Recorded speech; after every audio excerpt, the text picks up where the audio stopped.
Good afternoon, everyone. I am constitutional attorney Catherine Henry, and I'm coming to you live right now on Facebook and a couple of our YouTube channels in order to give you an update on why we've had such radio silence. Maybe answer some questions, quite honestly ask for your prayer, and then hopefully to give you hope and encouragement as you have your own struggles that you're dealing with. I do want to remind you that I am sitting outside in Florida right now, and it's intermittent storming here, and well, not intermittent hot. So I am melting at times, and I may have to run inside if the lightning starts or the rain gets going in a different direction here. But the the first thing I'd like to do actually is to take a brief moment to open this video with prayer, which is, I think, something I have maybe never done before. So with that being said, let us begin.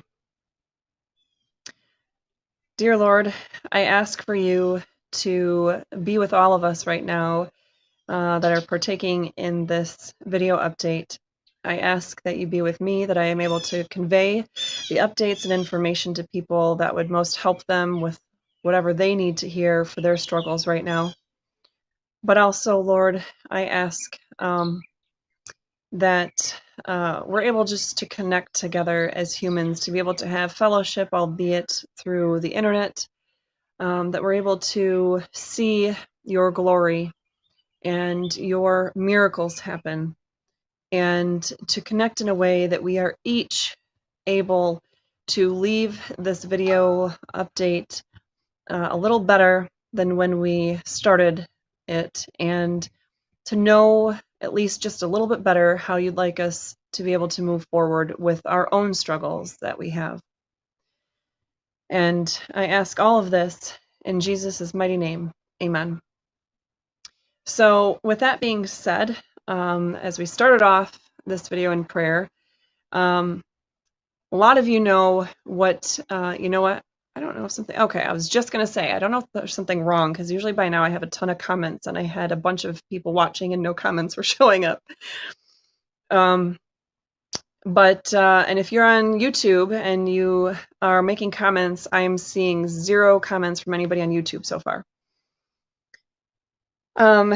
So a lot of you know about my Allegan County Election Day issue that's going on, and all I want to tell you about that right now is that it is still going on, and we will have the trial in, I want to say it's the 3rd Wednesday of October, but essentially in, say, 6 weeks, 7 weeks from now, we will have the trial, and any and everyone that can show up to that, either to be inside of the building or even outside like we had last time. We had a lot of people out there, you know, with banners and whatnot, just to be supportive. That meant the world to me, and I know that it made a great impact on those that were working in the courthouse that day. So I would ask that you continue to support in that way if you're able to do so. And unfortunately, I have a feeling that I will need to be filing a pretty immediate appeal after that case, because of how so far the court has decided to procedurally control things. So in the event any of you are able and willing to donate even so much as $5 to those funds, I didn't put that link in our video description, which I should have done, but our website, restorefreedomkh.com, has the link to donate to specifically to the appeals work, and the costs of filing the appeal, not even to the work, just the costs, the out-of-pocket expenses to filing the appeal. The reams of paper, since it takes literally thousands of sheets of paper for each of those appeals briefs, once you get all the cases printed and highlighted, and you know, the different drafts of of the briefs printed and things like that. So, um, so I would ask for your continued prayers and support for that matter. But if that wasn't enough to deal with, we've had a very interesting situation in sorry, I just happened to see somebody's comment. I'm glad that you're still fighting for liberty in Houghton County because, well, I was going to say I was born there. I guess no one's really born there if you're born in a hospital, but I was born in the Hancock Hospital. But anyway, being from the UP, I'm glad that there are still people fighting for liberty up there. In any event, thank you, Lori. I really appreciate you posting that link on YouTube. So we have a contract to buy a house down here in Ormond Beach, Florida. This contract, an investor bought it. It was a foreclosure. And this investor came along. I had already been watching this house for months. If you're a friend of mine, we happened to get into conversation about this house. If you were near me, I showed it to you on my phone. I mean, I was in love with this house. It was for sale, before being foreclosed on. Well, at some point in June, it was foreclosed on, and it didn't show up. It wasn't reflected in the online listings that I was seeing. So by the time I was down here in July and I saw the home, it had just essentially been purchased by an investor at the auction. The foreclosure sale had gone through, and she bought it at auction. And she bought it for really about what I was going to offer had it still been for sale with a private party. But at any rate, I then got in contact with the seller, and they had essentially just taken possession because there were the prior people still in the home. And I mentioned to her that, I wanted to purchase the home, and she said it needed updates. And I said, I know. At any rate, she knew that I wanted to do my own updates and essentially just buy it as is. And she said, okay, well, I paid this price for it. If you pay that plus $70,000, yeah, I'll sell it to you as is. And I said, okay, well, I just want to be able to see the inside to make sure. So I went to see the inside of the house, and mind you, she told me that they were just having somebody clean the house, just clean it, because there had been people renting here for quite a while that hadn't been paying rent, and they had some not very sanitary conditions at times. Whatever, that's understandable. What I didn't know is that her version of cleaning it meant that she was going to have some guy, it's actually from Michigan, but some guy she found off of Craigslist to show up with a sledgehammer, and she deposited a 20-foot dumpster, and that was going to be her version of cleaning the property. She has apparently been working in the mortgage industry for 30 years and told me she knew that you couldn't get a mortgage unless there was a kitchen in a home. So I would need to put the kitchen in the home. She also, as soon as we signed the contract, pointed out that there were issues with the plumbing in the bathrooms, and some drywall missing in bedrooms, and the AC was old, and something, I don't remember all the things. I want to say she pointed out that one of the windows was, the pane of glass was loose in it or cracked or something. There are a few things that she was pointing out as we're walking around in the property together, after she, was handing me the signed copy. So this contract says that my husband and I, and our, agents or contractors, whatever, that we are going to do the work on the home, and fix it up, and that we then will be able to have our stuff stored here because we'll have our tools and our materials and things like that. And that we'll be able to get mail here, to have this as our address, because obviously if we're getting shipments of whatever, I've had lighting fixtures sent here and all of the kitchen cabinets and, bathroom vanities and things like that. If those things are going to be sent here, we obviously need to be able to use this as our address. And let's see what else, what other pieces are in there. Well, keep in mind, this is a contract that she drafted, or she said, she may have said her attorney drafted it, and that it was, it's on a pretty standard form with minimal changes to the Florida, it's a different system or a different way of doing things than it is in, say, Michigan, for example. So we we signed this. We were going to do all the updating and everything, and we part of the contract says that the seller is guaranteeing or signing off that they did not do any work that's not permitted, that they don't know of any work that's been done that wasn't permitted. They don't know of any work that the permits were started but not closed out. Another part of the contract later on says that if there's any, if I, as a buyer, discover even on the day of closing that there's some sort of work that was done without the proper permits, or that there was a permit that's needed to be, finalized, inspected, and closed out, that the seller will work in good faith, will cooperate with whatever we need to be able to get that work done and close out the permits and everything like that. There's a lot of other provisions in there too, but those are some of the main things. Well, anyway, all through this process, like I said, before we even took possession of the home to make these repairs. Oh, and it says that she's not, because we're going to have all of our things in the home, our materials and our tools and supplies and everything like that, that they, the seller, it's two sisters that have this company that does flipping on houses, that the seller can be here, but none of their people can be here.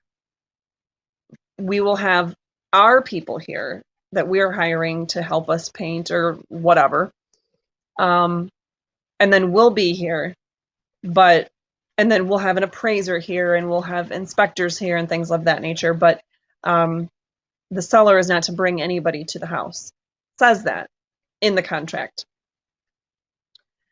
So there's also a box that says pre-occupancy, pre-closing occupancy is an addendum that will be coming, and it also indicates that the legal description is going to be coming on an addendum. I never got either of those addendums that she had said her attorney was working on. Well, at any rate, we were supposed to close on this house on August 10th. On August 4th, a Wednesday, I found out that there is the city officials come and they said that they've had a complaint that some work is being done without proper permits. And I'm like, well, yeah, I didn't pull the permits because the seller demolished the kitchen and she ripped out, there were chunks of the drywall gone. There was broken plumbing lines. There was old electrical exposed. There's all kinds of stuff that was done to the home that obviously, that level of demo would have required the permits for the whole reno. I mean, when you get a 20-foot dumpster, you probably should be getting the permits for a general renovation. Oh, she had two of those, mind you. When she had the first one taken away, she then got a second dumpster, 20-footer. So I'm like, okay. I said, no, we didn't get the permits. We're doing the work.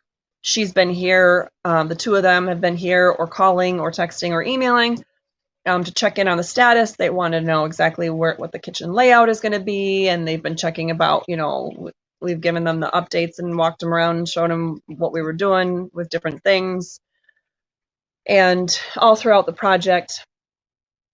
So he tells me I got to stop working on the house because there's no permits that have ever been pulled, and I got to go to the city and I got to get the permits. He says it'll just be a couple hours. I had a ton of people here that day working. I had people that were helping to start to do whatever needed to be done for mudding and taping and texturing, and then they were going to move on to painting. I had another friend here that was just doing random, general remodeling work. My husband was here. I don't even know what I was working on that day, but we were all working on something. It's been around the clock for us. Yes, I see somebody asking if this is in Florida. This is in Florida. So at any rate, this was Thursday, around say 10:30. I went to the city and found out that in Florida, I can't pull a permit because I could have general contractors pull the permits, but I'm not an owner living here. I'm somebody that is a soon-to-be owner living here. But and then the owners themselves can't just pull the permits because they're flippers. And when you're flipping properties in Florida, you can't pull your own permits. You have to have a general contractor pull the permits. So when they started all this work, the requirement was that they had a general contractor pull all the permits and, essentially at least supervise the work, if not performing all the work. And I didn't know that level of detail. I assumed that they had the permits and that they were allowed to pull the permits themselves. But in any event, they signed that contract that says, that they didn't do anything to the property without the proper permit. So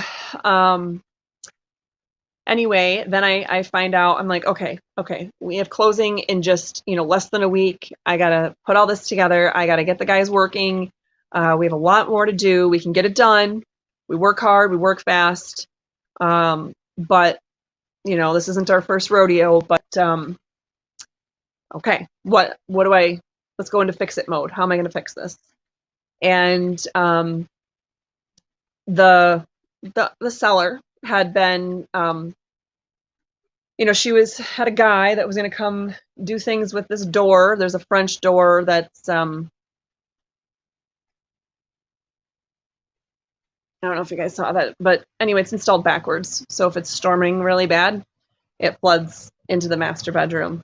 It's great. I didn't even discover that until the day before.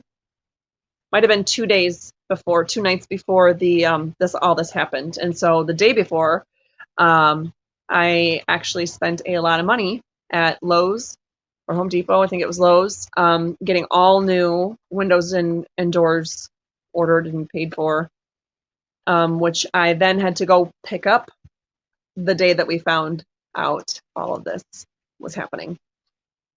And because there was no contractor doing all the permitting work and inspection work and working with the city, and that was going to have to be us, of course, I'm finding out, what do I need? Well, for your doors and windows, we need all these impact code ratings and all this other, blah, blah, blah. Okay. So I spent 3 hours at Lowe's with the guys. He printed off for all the windows and all the doors what all the information is so that we could put it together in a packet and bring it in for the permit. And a permit that should have already been applied for by the seller. And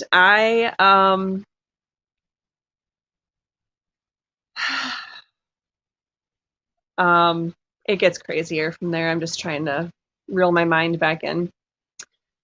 So I'm there at Lowe's, 1% battery. My husband's there. My daughter's there. And the seller has been trying to text me and call me, but I've been in Lowe's. I don't have great reception in there anyway, right? It's a big box store with lots of metal. And I literally had 1% battery. And I see her last text to me is that since I'm not answering the phone, she's going to change the locks.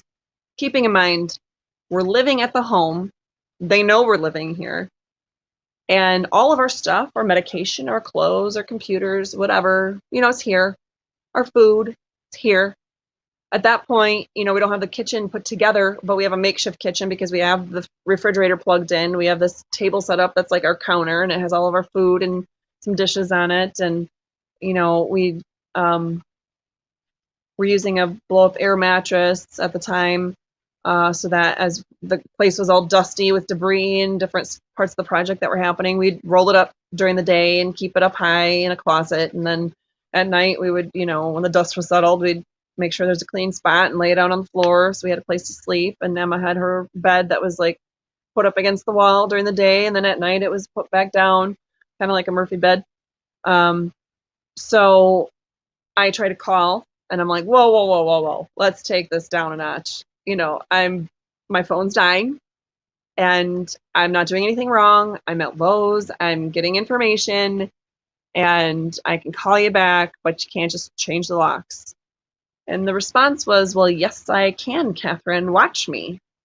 And then she hung up on me like a child. So I tried to text her at that point just to say, like, you know what, I'm going to be there as soon as I can. We'll talk about it, whatever. But of course, my phone died because 1% only goes for 1%. So my husband races over here to meet with her while I'm still at Lowe's getting the information that we need for the doors and windows. And she, I don't know, tries to convince him that we need to be gone from the house the next morning because she's going to have this special meeting with the city building inspector and try to say whatever she needs to say to make it better for us, since we didn't get permits. And I'm like, yeah, if there's a meeting about this, I'll be there. So she shows up. My husband was gone. I don't remember where he went with Emma. She shows up, and the city official guy, it wasn't even the building inspector, it was the same guy I had talked to that Thursday. He shows up for a brief period, but he wasn't even in the house at all. And what she really had was a locksmith from Craigslist that she found here to change the locks on us while I was standing in the middle of the living room. And I'm looking at the guy going, I live here, and you're going to be in a world of hurt legally if you think you're going to just change the locks right now. And she's like, just change the deadbolt. You don't have to change. And I'm like, this isn't how this works. You see all of this stuff in here, thousands of dollars of supplies and materials and stuff where, where we live and our food and all that. That's our stuff. That's not this crazy lady stuff. That's our stuff. And he's all like, well, you guys are going to have to call the cops because I don't know.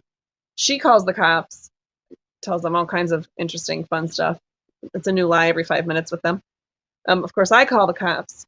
And I will say kudos to them because there were 3 initially that responded, and each of them took time to read the contract, at least the provision that said we had the right to have our stuff there and be there and all that stuff. And they'd go, oh, yeah, that's that. And hand it off to the next person. And they got to a point where they said, well, but she's the owner and they don't really know what to do with it. So they're going to have to remove us from the property. And I'm like, what? We're living here and we have a contract and you're just going to remove us? And to that, at this point, only one officer was left because they had another call that 2 of them had to get out to. And he's like, you're living here? Show me that you're living here. Take them to the bathroom and show them that there's water drops on the curtain. We shower here every day. It's still wet. Well, where's your stuff? Well, I keep it in a little tote underneath the sink because it's dirty and nasty in this house right now. Oh, yeah? I said, yeah. And I walk them over to the fridge. Look this is all of our food. This is where this is where we eat. Oh. Well, where do you sleep? Walk them over to the bedroom. Show them where we have the one air mattress and the other mattress and how we store them during the day. Well, where's your clothes? Show them that, the clothes were stored in a closet so they didn't get debris and dust all over them. And he's like, well, this changes everything. Hold on a minute. So he goes and talks to whomever, his supervisor, and then he talks to her, and she got super ticked, I can tell you that, because he said, well, they're living here. We can't just throw them out, and they have a contract that says they could be here. So then she starts threatening and saying to them that she's, going to get the sheriff's department involved because clearly they don't know what they're doing. They're just the police. And totally irrational and not trying to work with us. Mind you, I will say, before she tried to change the locks that day, she wanted to reinvent everything about what we're doing. Oh, and here's the best part. I guess I should say this. Our contract says not only that we're doing the work, but that we get to do all the work necessary so that the appraisal value will be high enough to make the deal worth it, and financing, will make sense, right? So all the subject to stuff on the appraisal, we get to do all of that, whether it's kitchen or whether it's other, because I didn't know what it would be. And throughout the course of having the appraiser come here and just hearing general information from him beforehand about the neighborhood and about comps and how they do things in Florida and on the beach side and all that other fun stuff. We, there ended up being this list of a lot of stuff that's very overwhelming, by the way. But thousands and thousands of dollars of work that we would be doing on the home, not the seller. And so it says we can do all that work, right? So anyway,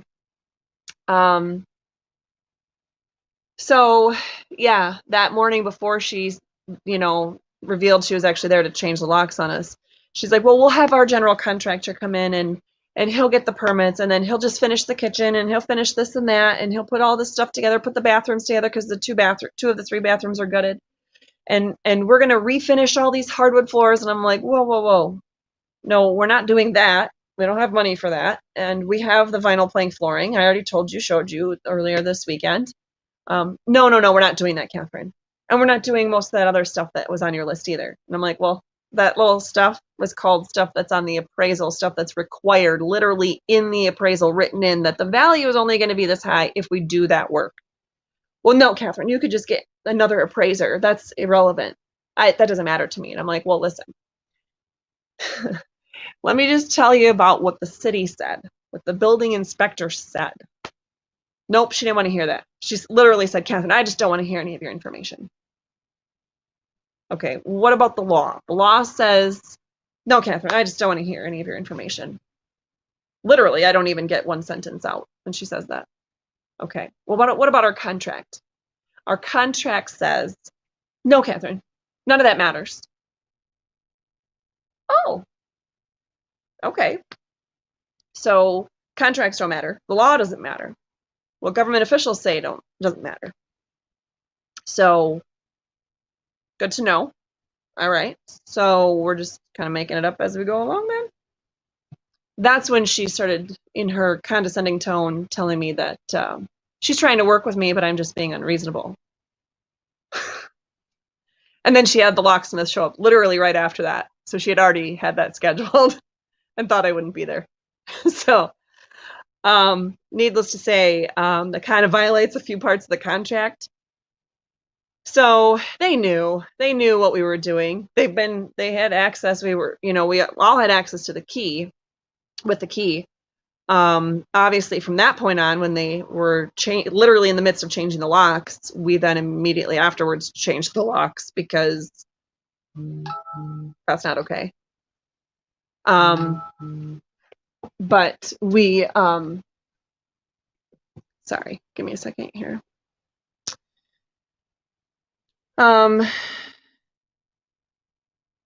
So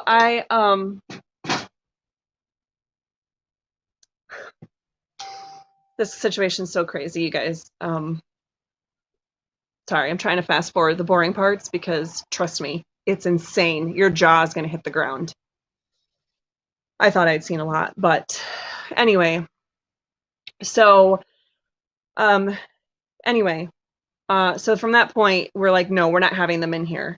Quite frankly, they shouldn't be in here because the contract says they weren't supposed to have any of their people in here, and they kept talking about how they're going to have their guy come do all the door stuff without having pulled the permit for that. They're going to have their guy come and fix drywall or do whatever it is that they were doing without having the permits for that. They had people off Craigslist that they were having come do the pool, and they didn't have actual contractors come. They had people that were just not general contractors who couldn't pull the permits doing whatever work that they wanted done, and they weren't even supposed to have people in here according to our contract. So and then they changed the locks. So that was like, okay, we're not safe here. Our stuff's not safe here. We're going to keep working according to the contract. The city, of course, said there's a stop work order. There's a fun sign out in the front yard that says we have to stop work. It's kind of embarrassing. It's been there for over a month. But the building inspector said you could do everything that's not, a permit's not required. So we're going to keep doing everything we can that's not required. There's a lot to do on this house, so we've been keeping ourselves busy. And you can lay flooring without a permit, and you can paint, and you can, use spackle without a permit, and you could change, toilet seats and whatever, right? You could change your lighting fixtures and face plates and hardware and, all that kind of stuff does not need a permit. So of course, what are we doing? All of those things, right? So meanwhile, the crazy is just abounding.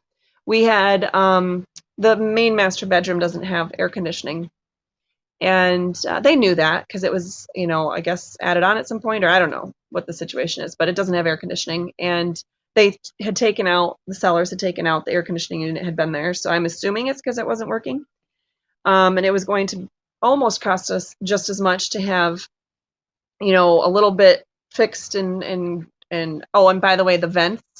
Every vent in the house is nasty. I mean, like nasty. The people that had been renting here or whomever, somebody in the past had a bunch of dogs that looked like they had been peeing down into the vents, and it is disgusting. The most disgusting thing I think my husband said he has ever seen. So to have people out here just to clean or replace the vents, the way that the house is structured and situated and everything, it was going to cost almost just as much to have somebody out to essentially put new air conditioning in. So that's what we were going to do. And the sellers knew that. They knew that for the, a whole week, at least a whole week prior to it happening. They knew within a couple days of it being, decided that, oh my gosh, now we got to add that expense that we were not expecting. So anyway, what do? Well, Friday, I'm sure I'm missing some really great stuff for your entertainment here, but I can't think of what they did. But Monday they waited until the AC contractors were here, and then they called and told them, mind you, almost $19,000 of work that was being done. Called and told them that, that we were scammers and we didn't have the right to be here and we weren't going to pay for the work to be done, and they're the owners and they don't approve of any permits or any work being done, so they have to cancel the permits. So then, of course, the company doesn't have the decency to get on the phone with us and verify any of this information, right? So needless to say, we're never going to give them money ever. They instead email the city and make it seem like what was said is true, that we're scammers and we don't pay people and we don't have the right to be here and they want to cancel the permits, and all this they had pulled their guys off the job site without even telling us they were leaving. It made it seem like they were just getting materials out of their pickup and then they were gone.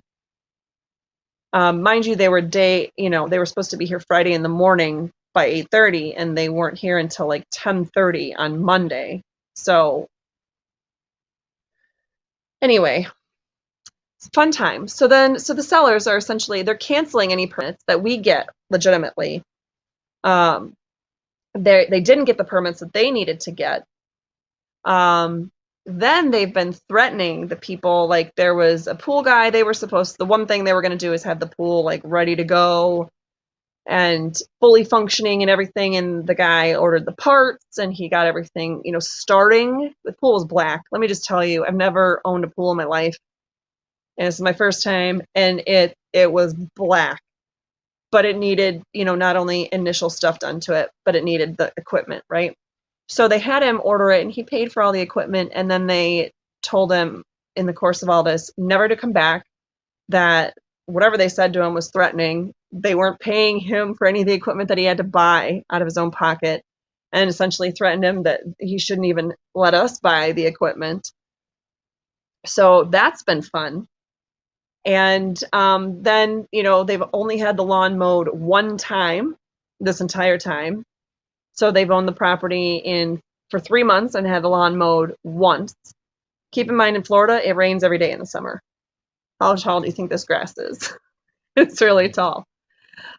And of course, we can't hire somebody to mow the lawn because they would harass any person that's come. For example, we hired a guy to repair the bricks in the front because you don't need a permit for that. I asked the building inspector. I said we just have some bricks that need to be, face of them repaired so that we can paint the exterior. And the entire time he was out there, the owner's out there harassing him, video recording him, taking pictures of him, but harassing him. Great time. I'll tell you why in just a minute. The defamation and slander, that's not even the half of it yet. Then the other day, I had picked up I bought something from a store that I needed. I thought for sure it was going to fit in my SUV. Those of you that have seen my car know that it's an SUV, but it's the world's smallest SUV, and it was 1 inch away from fitting. Well, this guy that was also picking up something that he had bought the day before, and it had to be picked up right then. He had rented a U-Haul pickup, and he only had one thing, and he's like, "Well, where are you going?" Well, shoot, I'll just drive it over to your house for you. I was like, "Are you serious?" And he said, "Yeah, it's no problem." So this stranger, out of the kindness of his heart, decides to help us out by taking this item all the way to our new house for us. This is just a couple days ago, on Tuesday. And he gets here, and I have an evil neighbor across the street who had befriended us at first, but now he's an ex-US Marshal, according to him. And he's been running surveillance on us. Fun times. Harassing us. Also fun times.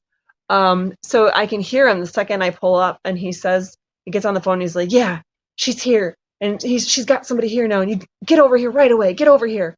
So he has the seller pull up right away, right? So this one piece was already out of the vehicle. This guy and I had, taken it out, and then my husband pulled up right after that because, he got here from work. And so the seller pulls up, and she gets out, and she's yelling at this 75-year-old man that he's trespassing and he has to leave.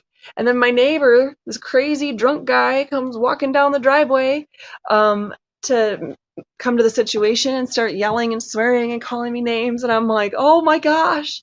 And this poor guy is like, yeah, I gotta go."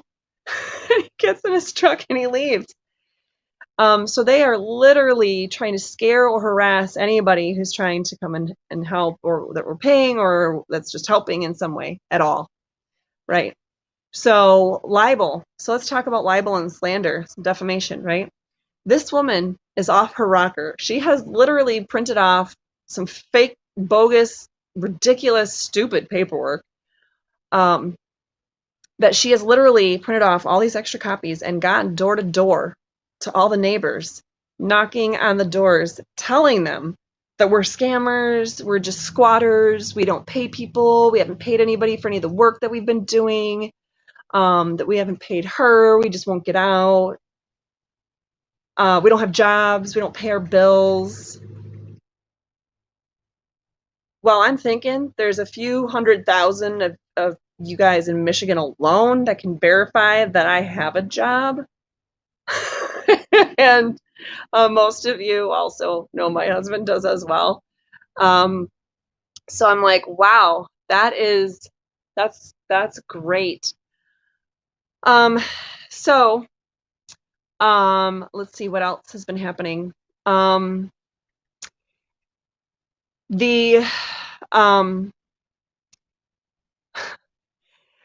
We finally decided to go to a church. No, let me back up and say the first time we had to call the police was when Emma and I were gone. I actually had this feeling inside. I just needed to take her with me on the errands today. She couldn't stay with Mike. And Emma and I were going out to get materials, remodeling materials, and Mike was here at the house. And all of a sudden, the owner and the drunk neighbor across the street came into the backyard, around to the back door where these really old 16 feet of glass doors. Well, let me show you. open up into the living room, and they are banging on them so profoundly and so hard and so forcefully that Mike's thinking they're gonna shatter. I mean, they're not going to be like tempered glass or anything. I mean, this is going to shatter. There's going to be shards flying everywhere, and these guys are coming in to hurt him. So he text messages me to call 911. Anybody who knows my husband knows that if my husband is asking me to call 911, he's darn near chopped off his foot before and didn't even go to the hospital. He has sliced open his hand and put super glue on it and called it good. He's kind of like Iron Man in a lot of ways. Just stitches himself back up and he's good to go. And after what happened in on election day, we're not exactly just trusting, law enforcement to necessarily know about the law or the Constitution or to do the right thing. We still back the blue, but in our personal lives, it's been a source of trauma. So if my husband says call 911, holy crap. Of course, I was in a store that my phone didn't work. So I had to go and ask them to use their phone. And then, of course, they heard the entire thing unfolding. And I'm asking, I also skipped the part 2 nights before that the crazy neighbor across the street, directly across the street, was threatening us and calling us all kinds of names and threatening us with physical harm and telling us he's going to send hell's angels after us to physically harm us. And so when this happened, I'm like, listen, between the physical threats, the threats of physical violence are killing us, and now this, and we know he's got weapons and he's capable of who knows what. We want him charged. We want him arrested. And they wouldn't do it. It's a civil matter. What? Yeah, it's a civil matter. So it needs to be handled in civil court. Okay. Well, that's what they said the first time they came out. That was when she was changing the locks. Same cops came out for that day. That was actually the second time the cops were on the premises. Sorry, I have to see if I'm in trouble with.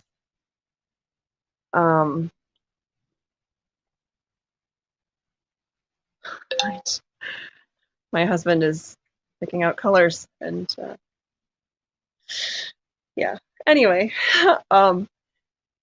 so yeah, they wouldn't. At that point they said, well, just keep going through the civil court route, and if something happens like that, call us right away again, and then we'll investigate it. So other than that, try to resolve it in the civil courts. So we're like, okay, thanks. So made it pretty clear, though, they can't be doing that. They can't just be over here like that, especially the neighbor across the street. So, of course, we have security cameras up.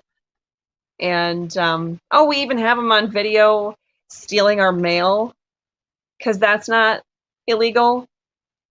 But anyway, so then we went to church this last Sunday. Finally went to church, first time in almost 3 months, and trying to find a new church home. And it was great, and we liked being there. And we get home, and there's a note on the pods. We have 2 pods in the driveway, and it says, God and prayers won't help you. You're squatters, you're scammers, pay your own student loans, pay your own bills, and get a job and get out. Oh, good to know. Oh, I forgot to tell you the day that the cops were called that day, that they were trying to literally break in the house. They had somehow convinced Pods to show up, even after Pods told my husband there is, nothing scheduled. Nobody can call and have our stuff removed. They somehow scheduled Pods guy to come and take our pods with our stuff in it that have been in the driveway since July. So that's been fun. At least the cops told the pods driver that if they took our stuff without our permission, that's called stealing, and that is illegal. But of course, the owner continues to threaten that she's going to take the pods. And keep in mind, all this started before the closing was supposed to even happen yet. So I had it scheduled that on the day of closing, the utilities, the water and the electric, would be put in our name. And they were both put in our name. But then the seller decided later that same day of closing, she called the city and demanded that the water be put back in her name. And then was telling all the neighbors she was going to shut the water off on us. And then the electricity, their attorney claims that we've called multiple times and we keep getting it changed, and they're gonna, and it's the kindness out of their, it's just out of the kindness of their hearts that they're even having the electricity and the water on, and at any rate, and we're just trying to abuse that kindness, and so they're gonna shut everything off. And I'm like, I only called the electricity company once, and I went to the city once, just the one time, because we should have to pay for things once the closing happens, and the closing was supposed to happen. So in any event, it's been fun. Let's see what else happened. Then on Labor Day, they called the city to complain that our cars were parked on the street, and apparently there's some sort of ordinance that you have to leave 12 feet from the center of the street. So you can't park here, really. Now, mind you, I have also forgot to tell you that the seller, literally, she drives by every day, all day long, but she's been parking for up to 8-10 hours a day right in front of the house, and then she sits with the neighbor in his garage, in his hot Florida garage. They sit out there all day long watching us. And so if we ever come out into the front yard or go to our vehicles, yelling, swearing, calling us names, saying such vulgar things, calling me a whore, calling me a bitch, calling me all kinds of stuff that no one should ever be talked to that way, especially not over the sale of a house. And says this with no hesitation in front of my 7-year-old daughter. Just yesterday morning, when we left at like 7 in the morning, he made sure to be out there and just yelling and swearing and calling me names. And Emma gets in the car and she shuts the door and she says to me, "Mommy, I really don't like that he says those things." So anyway, yep, the neighbor and the seller are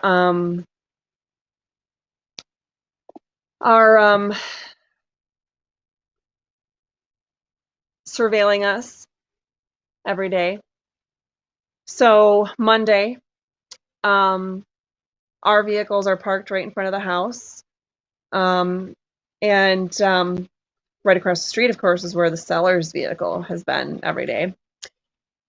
And the cops come to write us warning tickets that say our vehicles will be towed if we continue to park on the street. So they found some sort of parking code violation that we never knew existed. Yeah, so that was fun. Then,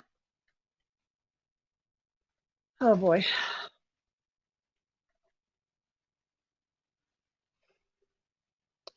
A lot of you know that it's hard for me to trust attorneys because most attorneys that I've ever encountered, either they just don't know, they've never done that kind of law, whatever it is I'm talking about at the time, or they're too busy to care, or they are just used to kind of flying by the seat of their pants and not doing all the work needed, or they're part of Good Old Boy Network and just kind of expect to win based on who they know or the friends they have or whatever. I'm not saying all attorneys out there are like that, but there's a lot of attorneys that give the rest of us a bad name. And it's been hard for me to trust other attorneys, especially since I'm very meticulous and I know what my rights are. And if somebody else is going to fight for me, they should fight at least as hard as I would fight. So I'm not a licensed attorney down here, and I don't know, I haven't cracked the book open on Florida statutes or court rules or any of that stuff down here because my fight is in Michigan. My fight for freedom for Michigan was not supposed to slow down in coming here. It was supposed to get a heck of a lot more ramped up because I was finally going to be out of the clutches of any government officials that do your schoolwork, that were trying to get me on any kind of bogus charge or fight me on whatever, right? Because we know that I'm on some watch lists of people who hate freedom. Just the same as every other conservative freedom fighter that's been fighting for Michigan in the last year and a half or 2 years. At any rate, so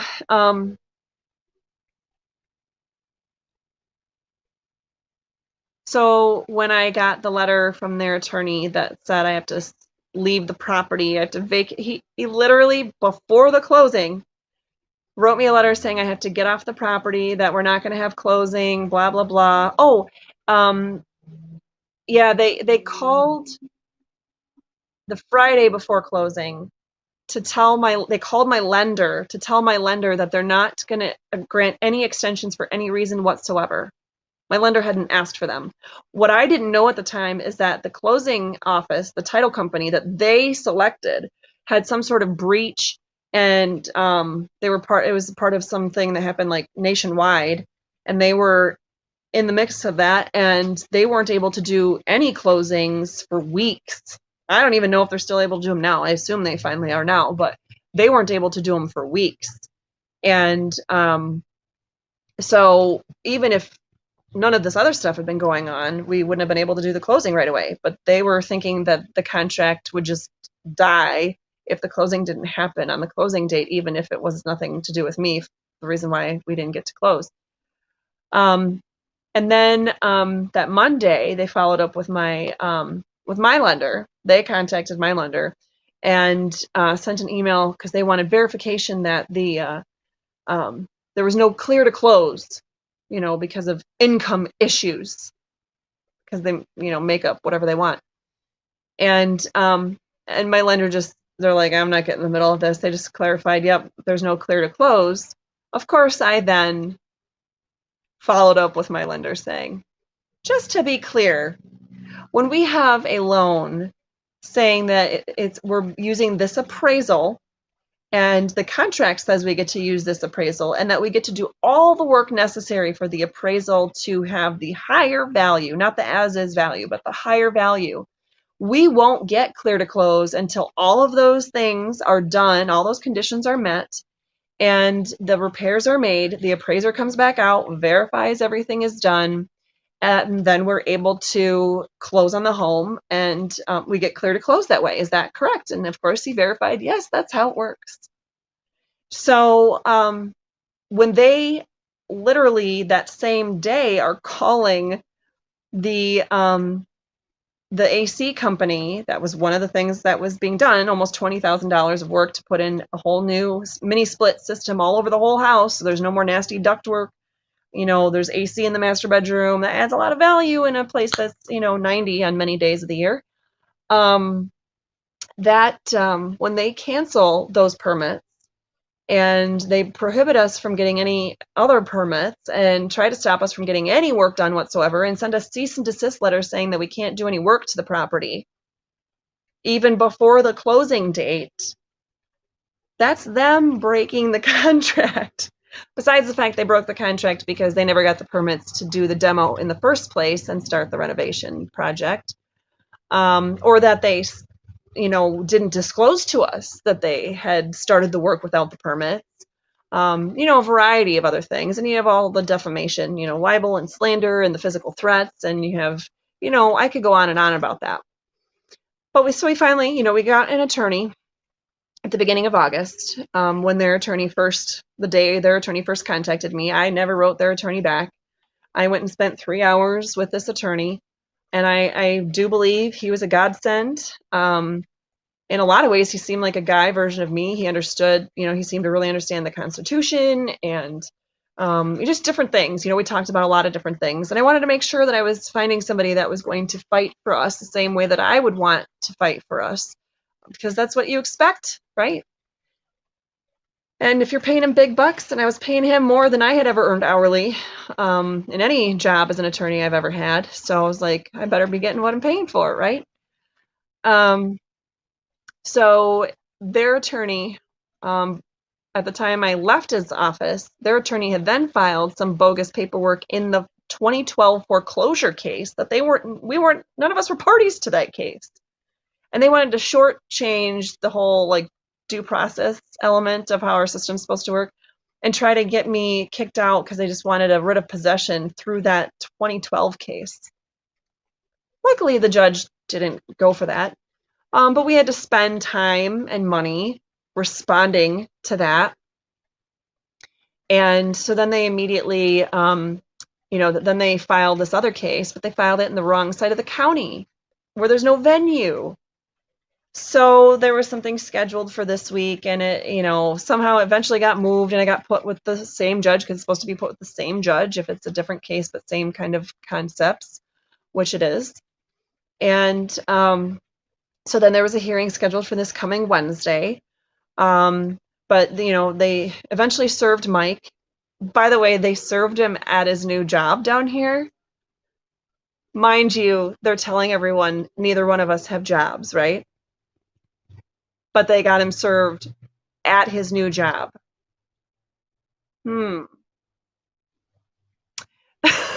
So, don't know how that works.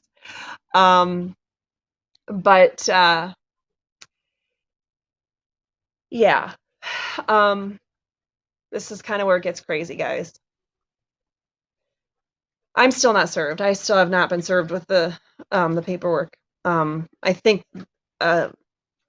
somebody from the sheriff's office came to serve me one day, but I wasn't here, and we saw it later on video, but they don't leave a card or anything like that. So anyway, our attorney's been handling the communications, and our attorney suggested at one point, you know what? Why don't you just get a lender, get somebody that can just lend you the money, that there's no appraisal requirements, there's no like mortgage hassles, like with any mortgage there's something that comes up and it delays things and whatever. We've always had, it seems like, a delay for some reason on any mortgage, but it always goes through. I was like, you know what, fine. It was going to cost us thousands of dollars more, mind you, the thousands we were already paying him and the thousands that we had put into having people do all this work that we could do normally, but we were paying to have the extra manpower to get it done in the timely fashion. So thousands upon thousands, upon tens of thousands of dollars, right? And I said, okay, we'll do it. So we offered to them that we would, not for the current appraised value, but for the higher value, the full contract price, that we would go ahead and do a closing, and that we would do closing at a title company that could do it. We found one that could do it quicker. So we'll do it at a quicker location. We'll pay the full contract price. It'll be like a cash sale to them, and they don't have to do a single thing else to the property. They don't have to worry about it. Everything, it'll just be a done deal. And they said no. No. They leave a for sale sign in the front yard, and my husband said to them about a week later, there's a for sale sign. It says you want to sell it. And she said, yeah, we want to sell it. And he's like, then sell it already. We're trying to buy it. And she literally said, oh, we're going to sell it, just not to you. Oh, I didn't know that's how contracts worked. Okay. So we have purchased. So this attorney then said to us, okay, listen, legally you're correct. Legally, you have every right to, to be there, to have the stuff there, to, to buy the property. But you should think about, cutting your losses. What would it look like if you just bought another property, or if you, sorry, I have a homeschool straggler. Hey, you, sit down.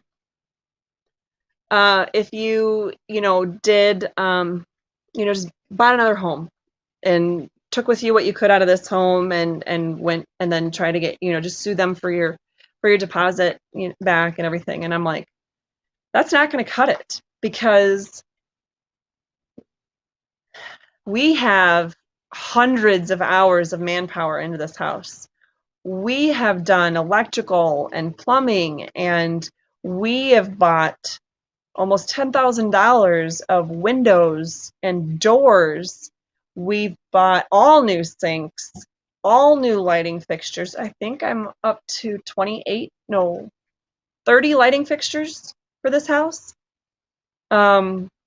We've bought, tubs and showers and vanities and drywall and insulation and, all the electrical stuff that's needed. At this point, we've had to pay for all the chemicals and materials to make sure the pool didn't turn black again since it had already turned green again. That's nasty. And then you get all kinds of funk and bugs and stuff that collect there. Yeah. We have hundreds of dollars just in drywall mud and paint. You should have seen the texture on the walls here. It was the most ridiculous thing we'd ever seen. So we essentially had to sand as much as we could and then retexture the whole wall and then, do your normal sanding and then prime and paint, and it's ridiculous. All new flooring for the entire house. I could go on and on about the money and materials that we have in this house, but it's tens of thousands of dollars. So I don't know if that answers it for you. So for those of you who are wondering why we didn't just leave this house, number one, we have literally everything we own here. It's either physically, our stuff is physically here, which, by the way, we've essentially had to empty the pods into the house or the garage anyway because they're threatening to take the pods at any minute and take our stuff. So we have everything we own here, and we've put any extra bit of money that we've had from the sale of our house in Michigan into fixing this place up. And of course, we have to come up with the money, the down payment for the closing and all that other fun stuff, right? Closing costs. And the blood, sweat, and tears that we have literally put into this place. Literally. I mean, you should see this contusion on my leg. I don't even know if you guys can. It's black and blue. Probably can't. It's literally this blue thing right here. That's fun. I'm not much of a girly girl. I mean, clearly I do my hair all the time. Today is the first day I put on makeup at all, and it's because I was going to do that first video, and I was like, I saw saw myself on the screen and thought I looked albino, and then decided, eek, I should do a little something. So obviously super high maintenance, right? Well, I do shellac because my nails are brittle and they rip on their own. The shellac is completely ripped off on all but this one thumbnail, and almost all these except for the pinky and the thumbnail. I mean, and they just continue to rip and rip and rip back, and it'll like rip my hair out when I go like this and things. It's fun times. I'd love to be on a vacation where I could just get my nails done or sit at the beach or something, but at any rate, we literally have blood, sweat, and tears into this house. My husband is not a spring chicken anymore, and although I still think of him as the world's sexiest strong man that can do anything and fix anything, his body is hurting a lot more than it did when he did this stuff, when we were younger, in the last house, and the house before that, and the house before that, and the house before that. So, he can't do it anymore. And to think that he did it for him, he said, to think that I did all this work and that it would be going to somebody else, and then I would then have to go to another house that inevitably would need just as much work because housing prices have continued to go up here. We wouldn't be able to afford something that's done. We'd have to go do all this work all over again. And then how would we ever really recover all the tens of thousands of dollars of materials and things that we already have into this house? You can't just go take all this stuff back, and it would take us months to try to round it all up and return it all and find the receipts for this piece or that piece. I mean, that's a nightmare.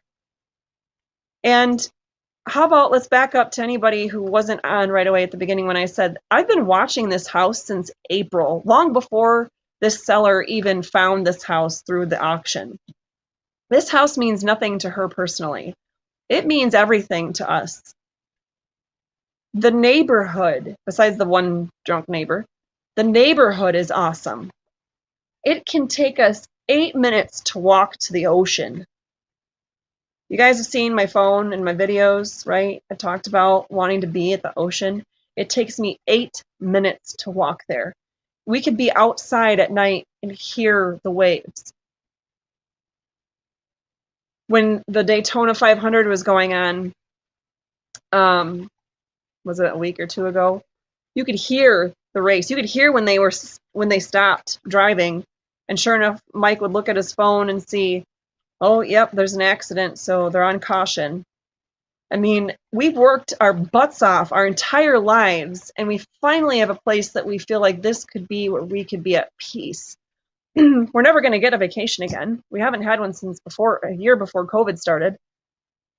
We haven't even as a family gotten to go to the beach that's only 8 minutes away because of everything that's been going on. Not even one day, not even 1 hour where the three of us can go to the beach. So we at least want to be where we can enjoy it and be outside, and we eat all of our meals out here. Well, that might be because it's a construction zone in there and we don't have a kitchen table right now. But we love the weather. My arthritis it's doing so much better.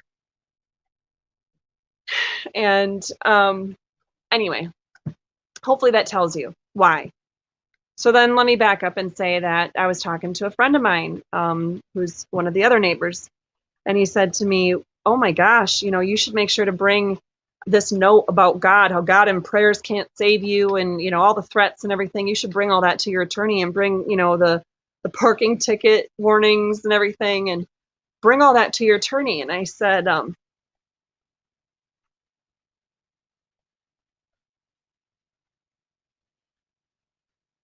was going to, but I said to my neighbor, did you hear about that diver that was lost 30 miles off the coast of the beach in Daytona?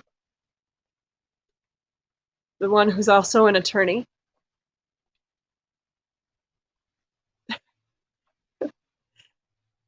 That's our attorney.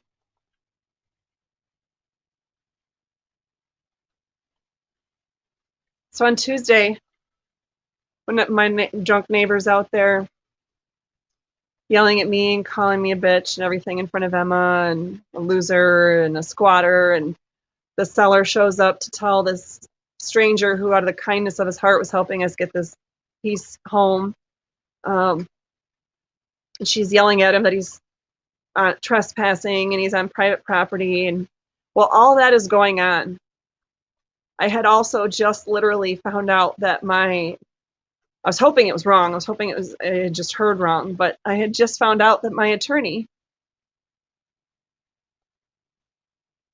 had died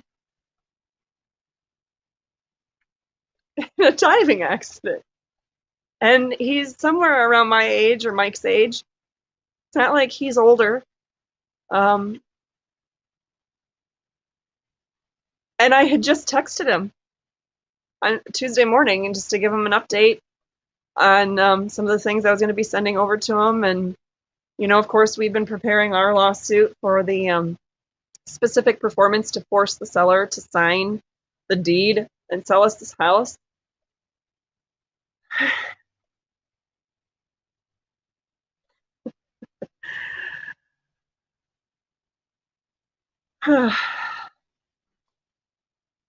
The one attorney that I hired to just handle something full on for us is dead. Like,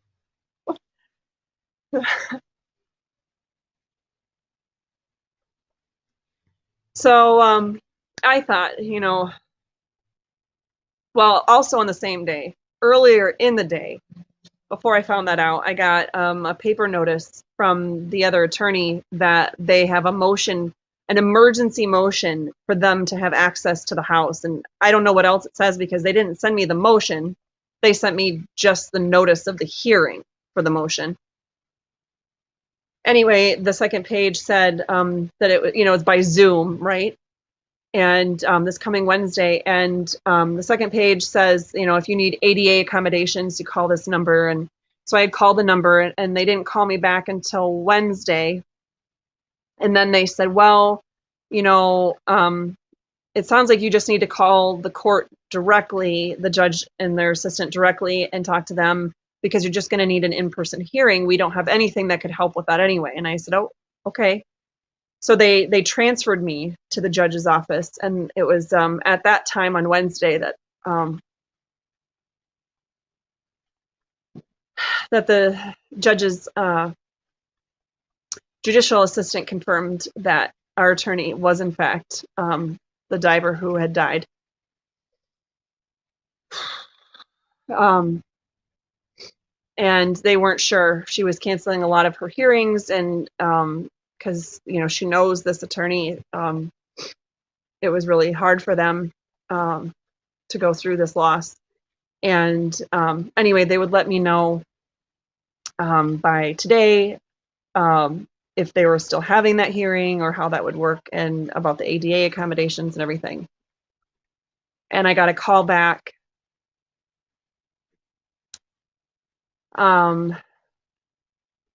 There's not going to be any ADA accommodations, and I don't get any extra time to go and find a whole new attorney. We're having this 1 hour evidentiary hearing, that means trial, on their motion that I haven't even been served with, related to their complaint that I haven't even been served with. On Wednesday by Zoom,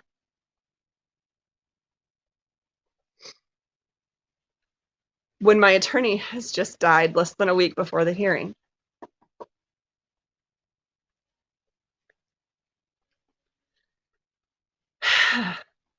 So the hits keep coming.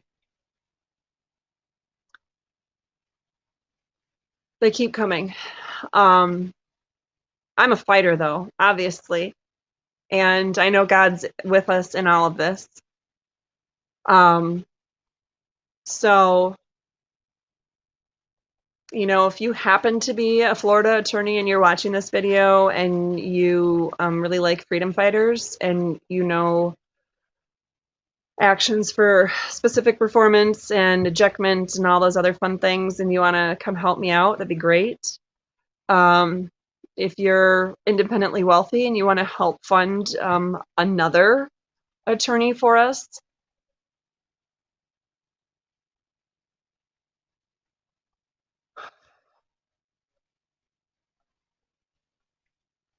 you're in the area and you just want to come over and sit outside of our house and pray over our house and pray over our neighbors and our neighborhood every single day, that'd be awesome. So aside from the whole God and prayers can't help you, the day we put our white and teal cross thing that we had in front of our last house, when we put that in front of this house, the neighbor across the street said we had to get that out of here because it's not welcome.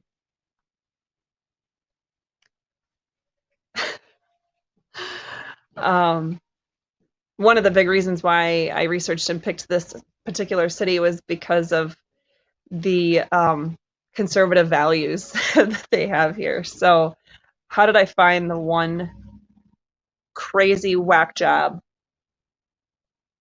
who, oh, by the way, also told me that the day that they were yelling at the stranger who came to help us with that one thing, he said that the neighbor, and the seller, they knew exactly where we were every day because they had put tracking devices on our vehicles and they'd been tracking our every move and knew exactly where we were at every second of the day so they can get to us whenever they want to. Yeah, it's fun times. So let me see if wow, I got lots of comments.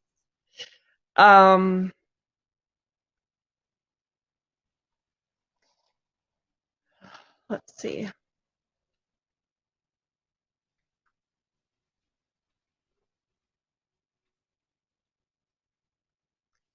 I'm just looking to see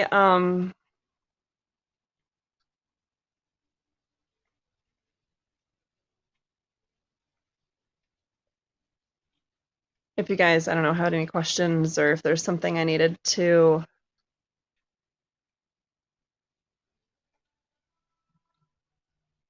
I would definitely take a security guard. Absolutely. If you're still watching, free me from YouTube. Um, especially one for no charge, because right now we don't have the. Um,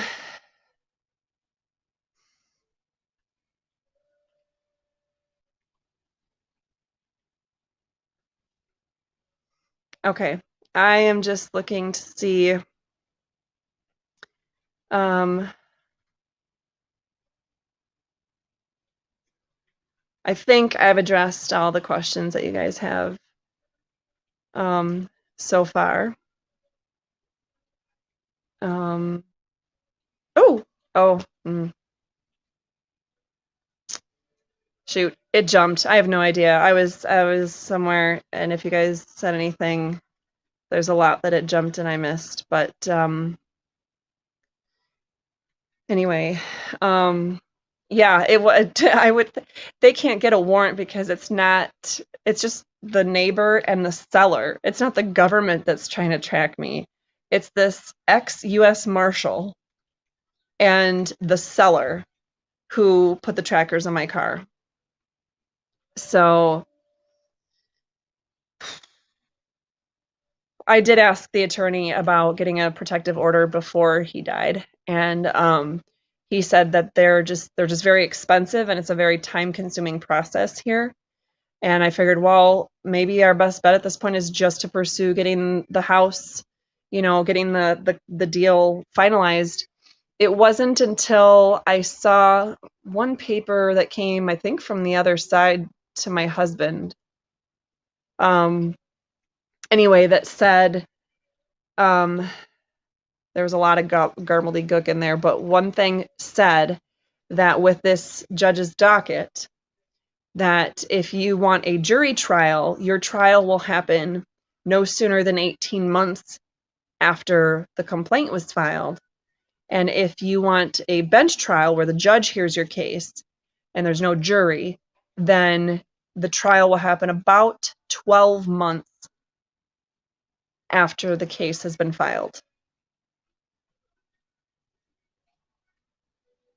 12 months. Oh, and if you're wondering why the sellers are doing this, besides obviously they're trying to scam, right? It's probably been a scam from the beginning, but certainly has been a scam as we rolled into almost closing. I mean, they literally tried to sue me with their fake paperwork in the case from 2012 the day before closing. They wanted possession the day before closing instead of actually just selling us the house. But anyway, they the house kitty corner, so right next to the ex-US Marshal that's been tracking me and providing 24-hour surveillance. The house went up next to him Wednesday, that first Wednesday of August. Was that the 4th? It was either the 3rd or 4th of August. It was that Wednesday. Went up for sale for $100,000 more than what I bought this one for. Now, granted, that one's totally remodeled and everything, but it's essentially the same kind of, description. $100,000 more. And miraculously, later that same day or early the next day is when they get a complaint that there's work being done here with no permit. And then later that night is when the seller is threatening to change the locks. And by 12 hours later, she's here literally trying to change the locks on us and then go from there. If that doesn't scream greed, I don't know what does.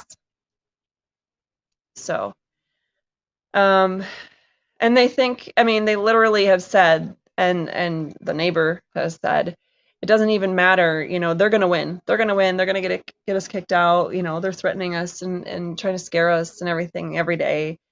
And it got to the point that he finally said to us, even if they don't have the law on their side, they've got enough money that they're just going to keep doing whatever they can to keep the process going and screw you over until you just can't do it anymore. Well, thanks. That's great. So, yeah. If you want to donate to that, if you want to donate to help us with this, the links on our website to donate to, I think it says donate to Catherine and her family, or Catherine and the Henry family, or something like that. That would be the place to donate to. We would greatly appreciate that. Even if you just want to help us in some small way and donate $5, that helps. Obviously, every little bit helps because we need to do something. I don't have time to get an attorney now at this point before the hearing on Wednesday, unless there's a miracle. So I'm going to have to pull several all-nighters. And you know me, read every single court rule here in the state of Florida, read every statute that might be relevant in the state of Florida, and then read cases if I have the chance. Somehow put together an answer to their complaint that I haven't been served with yet, an answer to their motion I haven't even seen yet, an answer, a counter complaint to, get specific performance to make them sell the house according to the contract, and motion for attorney's fees for this ridiculousness, as well as having to put on the record on Monday my objection to proceeding without ADA accommodations, or my attorney who has recently died.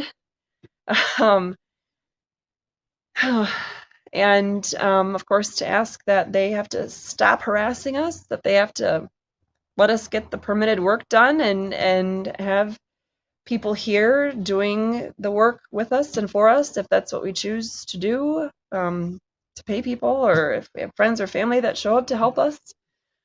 So that's where we're at. What I do want to tell you, though, is I want to give you hope that, first of all, if anybody should lose hope at this point, going through everything that I've been through in the last, well, really decade, but even if we just look at since the start of COVID, and all that I've been doing and all that I've lost, and what I've been up against. I've taken on the governor and the attorney general and, an entire county and 5 prosecutors and 3 deputies and a sheriff and 2 trial court judges. And then this. To have my very home and office be threatened in this way, and to lose my attorney and, first, what do you call it? A friend, acquaintance, coworker. I'm losing the word I'm really looking for there. But anyway, if anyone could have their spirits crushed at this point, it would be me.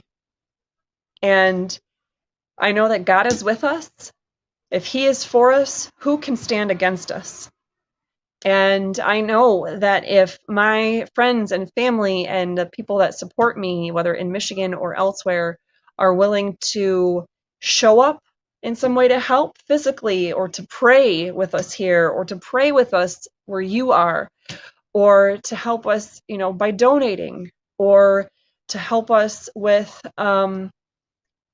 spreading the word and somehow getting us help that way, or whatever. I know that if you guys are willing to hang in there with us and help and fight for us, we can do this. And I know that if we keep praying about it, they can write me a nasty gram and tape it to the pod that calls us losers and scammers and jobless.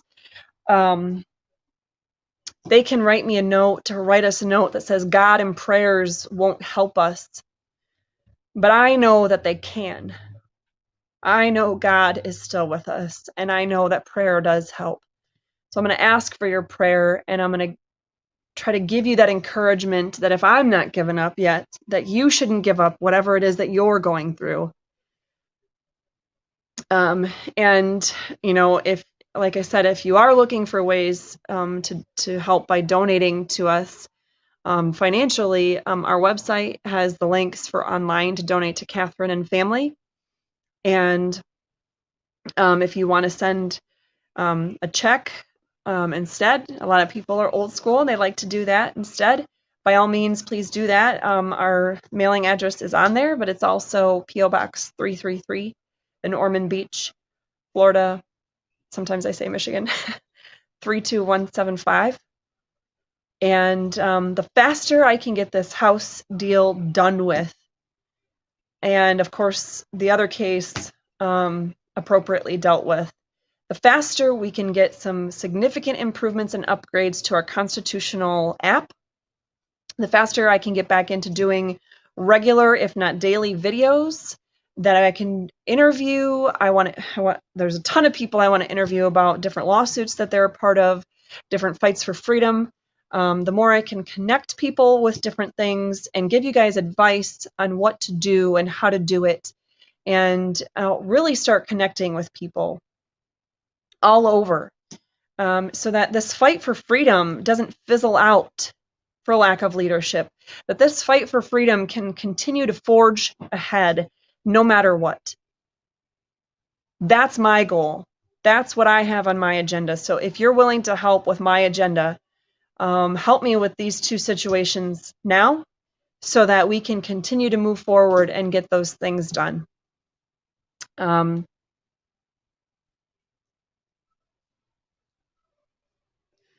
it just jumped again. I do have somebody just ask why I didn't finish my battle in Michigan first. Well, first of all, May was like the hot month to sell your house in Michigan. If we had waited any longer, we would have lost even more money. Second of all, I haven't taken a vacation. I haven't taken a day off since a year before COVID began. All the other freedom fighters that you see, some are friends, some are not. Maya Han and Kristen Megan and Tammy Clark and they've all taken multiple trips to Florida since this all began. I grew up down here. I still have friends here. I went to elementary school here and preschool here, and I went to middle school and I started high school here. My sister moved down here in March. I haven't even been able to see her yet because of all that's been happening. I have an aunt down here, and in any event, if I'm not going to be able to take a vacation, I need to be able to live where I can feel like in my 5 minutes of lunch break, there's vacation. And I need to be able to be in an area that's more free so that I can continue to fight for freedom in the way that I was fighting for freedom on Election Day, but without being in the situation where I'm going to be fighting for my own freedom instead of being able to focus on your freedom. Because when I'm focusing on my freedom, that's obviously leaving me a lot less time and resources to be able to fight for your freedom. So besides our plan, let's just back up and say I shouldn't have to sacrifice literally everything in my life for everyone else. And our plan was always to move. When our older three were done with school, our plan was to move down here to the beach in Florida. And our older three are now all out of school. They're either working full-time or in college full-time. And that happened this summer. So we followed through with our plan. And I mean, that's the least that I think I should be able to get for what I'm going to be continuing to do. And let's face it, my battle in Michigan is not going to be over anytime soon. Not just this case that I have. No matter how that turns out, there's always going to be something that I'm going to be invested completely in when it comes to what's going on in Michigan. I still have 2 kids in Michigan, and my parents are in Michigan, and my grandmother is in Michigan, and my aunts are in Michigan, and my nieces and nephews are in Michigan. My fight for Michigan is nowhere near done. So hopefully that answers that. Okay. So with that being said, hopefully now you've had enough of me that you'll understand that if I don't get a chance to come on and do a video soon, that I'm not paying attention. I am fighting for freedom every day. Hopefully I get to be a little bit more public about my fight for your freedom, because I've had a lot of behind the scenes stuff that I'm working on, and that gets old.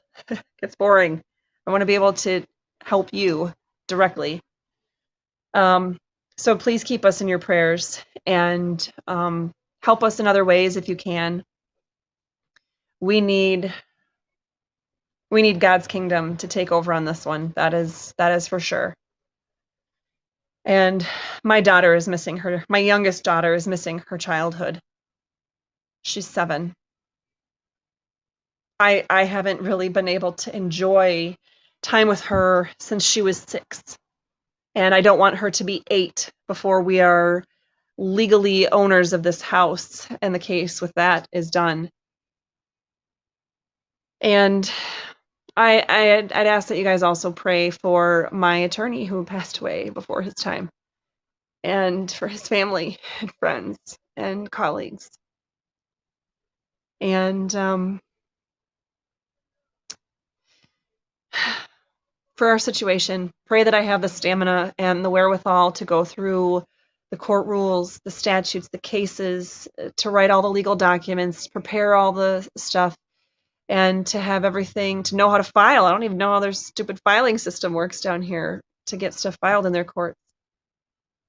And I'm not going to lie, I wasn't like BFFs with this attorney, but one of the bridges that gets me back over to the mainland, if I take that bridge to the south of us, which if I need to do anything in Daytona or towards Orlando or whatever, that's the way it wants me to go, I have to drive right past. I have to drive right past the attorney's office. And that's hard. So, at any rate, I appreciate all of you that have been with us from the beginning. I appreciate all of you